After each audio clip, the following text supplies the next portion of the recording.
And I don't know if I'm supposed to be liking my position any more than I used to.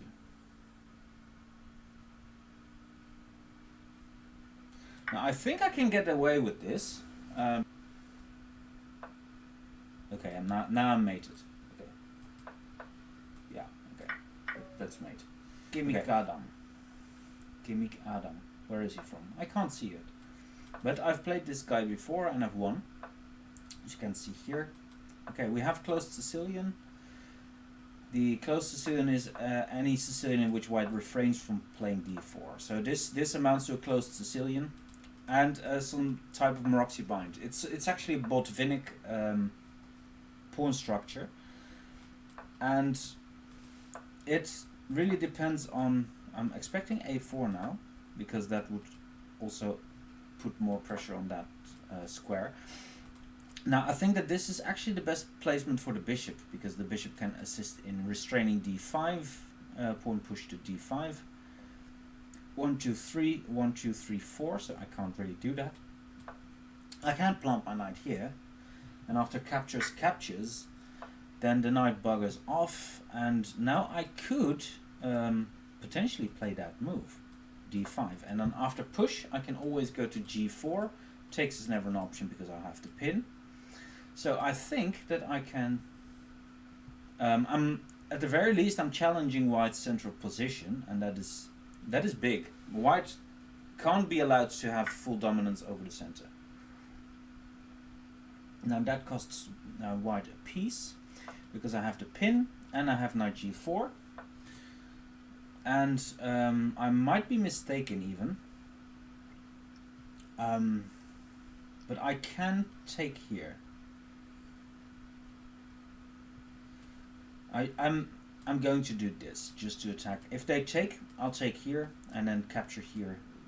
And the position just, I think that white's position is just going to be horrible. I mean, takes. I can even push e5 at some point, although that would invite f5, so maybe that's not the best idea. I'll take here. I've successfully regained my pawn. Even after takes, I could push, and then take here with the bishop. Because, okay, and I should not be doing that because then rook takes would be a little bit embarrassing. So I'm going to take here. e5 is just, it opens up the diagonal for that bishop. So in that respect, it's not really a bad move. Got to give that to them. Now I'm playing my bishop here. I'd love to capture here. After rook c1, I'm going to exchange here first, because that allows me to perform some other moves, like taking on a4 or something like that. I'm not fearing any kingside attack from white. So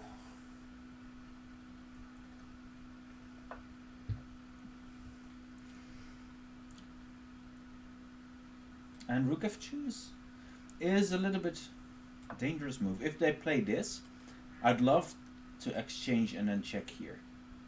And they might think that they can get away with that, but okay, this is a nasty check. They'll have to deal with the check, and after that I just pluck a pawn. I'm a pawn ahead.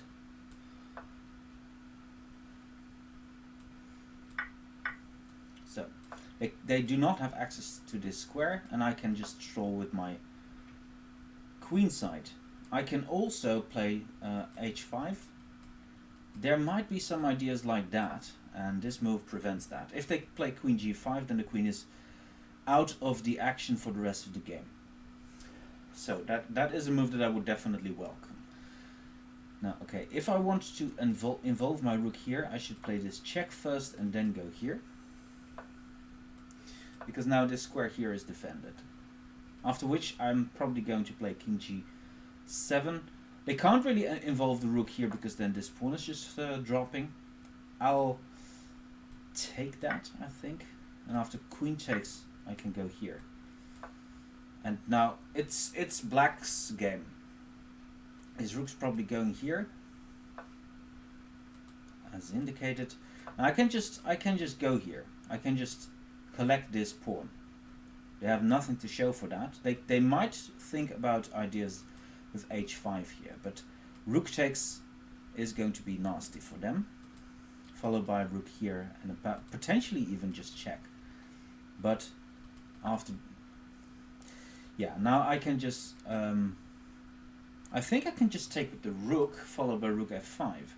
But I'll do it in a more conventional way, forcing the trade of queens, because that also does not allow any kind of shenanigans right there. So this is just check, and then rook comes to b4. Defending this pawn, the king will do the same here. My rook's excellently placed. I have 3 extra pawns, so that should be enough to pull the victory. Right. Okay. I'm playing queen c7, just to get the queen off the d file, so that if anything should happen there, the queen is safe. My follow-up idea would be to bring the knight to f4.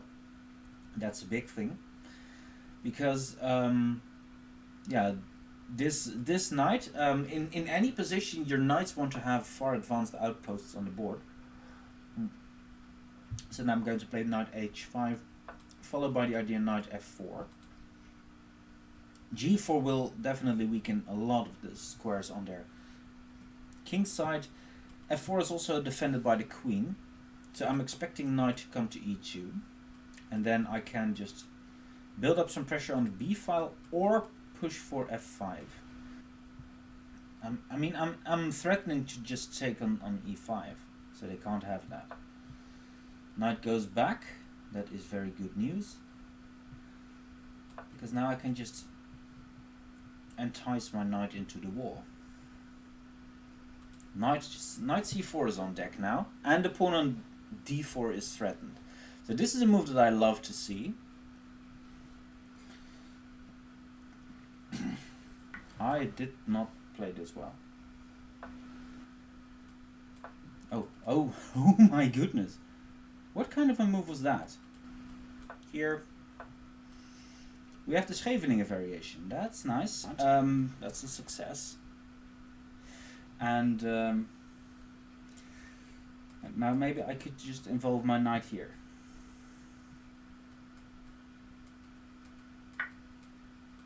Yeah, rook takes.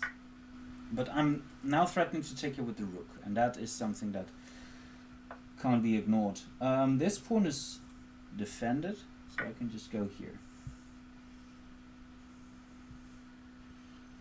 This is a move that you hate to see as black, because you miss this, and that can really crush your confidence in the game. If I lose, I have to play a riff on the guitar. Sounds fair. Sounds fair.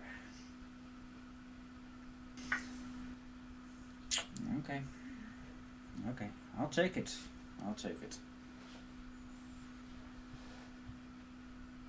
I don't mind this turn of events at all. But let's first make mincemeat out of this opponent. Okay. Threat. Right. Now let's quickly go over a question that I got from Knert in the beginning. That is this variation. Knight c3, why would I pre-move this move? Well, the point is that after this move, let's just play a few moves. Black's usually going to castle kingside, and white's going to castle queenside. You did a mate in 13, that's excellent. I really like that. Now, this extra pawn here on c3 will provide white with an extra layer of protection, and white will try to go after the king side. Now, also one of the things that this move achieves is that the bishop is coming out, and white can quickly castle and prepare to take up a lot of space on the king side. Another thing that this pawn move affects is that the d file becomes open. So white will, in absence of central pawns, white will have still have a lot of control over the central files. Like with this bishop can get here, the rook can get here, or white might just expand on the king side. But the point is that white is going to try to gain a lot of space, put their pieces on very nice, decent attacking actions. Thanks a lot, GL Gutow. Thanks a lot for your subscription with Twitch Prime. Absolutely fantastic. Right. So this is a way in which white can just develop quickly. I really appreciate that, man. I really, really do. And yeah, white is just going to try to occupy the center, or just control the center, not occupy it with pawns. And these pawns also provide some extra layer of protection to the d file at some point. So that there is something to say for this. And also the pawns are just going to provide some protection on the b file, and black very often wants to join build up an attack right there, and this extra layer of protection could prove to be handy. Instead, after b takes c6, these pawns might prove to become a weakness, especially because yeah, white very often wants, if white ever goes for a setup like this, white will have to need to have another imbalance in the position, and it's most probably bishops versus bishop and knight. In this position, white doesn't have the bishop pair, and these pawns are basically very crippled. Now, also, by the way, even in an endgame, if it becomes a 4 against 4 situation, the extra pawn here is not really a threat, or the doubled pawns are not really that much of a hindrance, because the pawns can defend very well, even if they're doubled. That's very that is an extra layer of protection. So the pawns have a defensive task in the endgame also. Now, if this pawn would be on the e file, then it would be a 3 versus 4, and with doubled pawns. Then black would be significantly better positionally, because he has a 4-on-3 pawn majority on the king side, and now these pawns will have to try to attack. And with doubled pawns, the greatest drawback to doubled pawns is that the pawns have limited. Their attacking value diminishes. You want the German accent? Okay, then we go speak in German a little bit. Wir können auch auf Deutsch reden, das ist auch schon gut. Würde mich auch freuen. Aber dann würde ich mein Stream-Info ändern.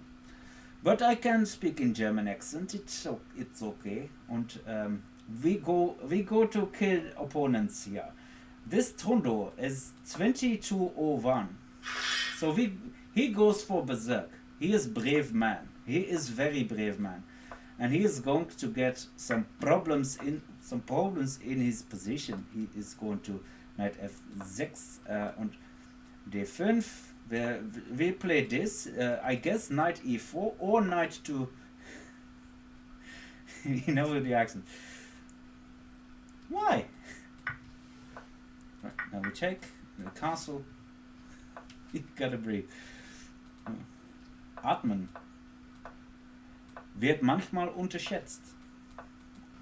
I'm just playing this. I could have also checked here with the queen. I'm stupid. I'm exceptionally stupid. Annoying. Opponent offers a draw. No. King's Gambit is a whole lot of crazy stuff. That's basically all I know. King here. Predictable move. Not necessarily a decent one. And then just play rook here.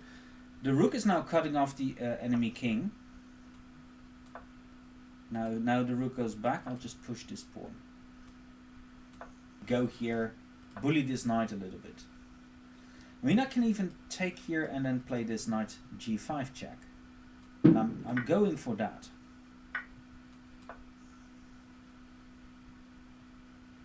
This is something they absolutely hate to see, especially because now this is mate.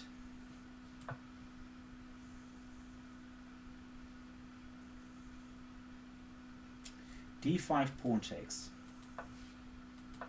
En passant. So if you want to change the accent again to French, en passant. It's a move that exists in the chess. Now, je crois que c'est ok.